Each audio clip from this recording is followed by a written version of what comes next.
করছি না তোর আশা করতে, তুই আর আমি আগেই চলে এসেছি। দেখ তোর স্যার আসছেন। হ্যাঁ আমার এমার্জেন্সি করতে আসবে। বাহ, আজকে তোমরা দুজনে দেখছি খুব তাড়াতাড়ি চলে এসছো, খুব ভালো। কালকে কি পড়া দিয়েছিলাম সেটা বার করো। পূজা, কালকে আসোনি কেন? আসলে স্যার পরশুর দিন রাতে আমার খুব জ্বর এসেছিল, কালকে সেটা খুব দুর্বল হয়ে পড়েছিল এই জন্য। আর এই জন্য মা বললো উঠতে যেতে হবে না, বাড়িতেই রেস্ট নিতে, ওই জন্য কালকে আর আসিনি। আর এখন শরীরটা ঠিক আছে তো পূজা? শরীর যদি খারাপ লাগে আমাকে বলবে, আমি ছুটি দিয়ে দেবো।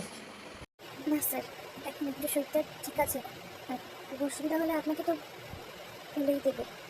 বাহ, কালকে যেই নোটসগুলো আমি লিখেছিলাম ওটা পূজাকে দিয়ে দেবে। আর হ্যাঁ, গ্রুপে সবাইকে ইনফর্ম করে দাও, ওই চ্যাপ্টার থেকে কিন্তু আমি পরীক্ষা নেবো, আর ওগুলো কিন্তু খুব ইম্পর্টেন্ট, ফাইনাল এক্সামে ওগুলো আসতে পারে, ঠিক আছে? আচ্ছা স্যার, আমি গ্রুপে সবাইকে জানিয়ে দেবো, আর পূজাকে আমি নোটগুলো দিয়ে দিচ্ছি। আজকে আমি তোমাদের পড়াবো না, ছুটি দিয়ে দিচ্ছি, এই নোটসগুলোই তোমরা পড়ো। আর পূজা, দেখে তো মনে হচ্ছে এখন শরীরটা ঠিক হয়নি, চলো আমি একটু এগিয়ে দিয়ে আসি, এই শরীরে আর একা একা যেতে হবে না, চলো। না আমি একটা চলে যেতে পারতাম, আপনি যখন বলছেন আমাকে ছেড়ে দেবেন, ঠিক আছে।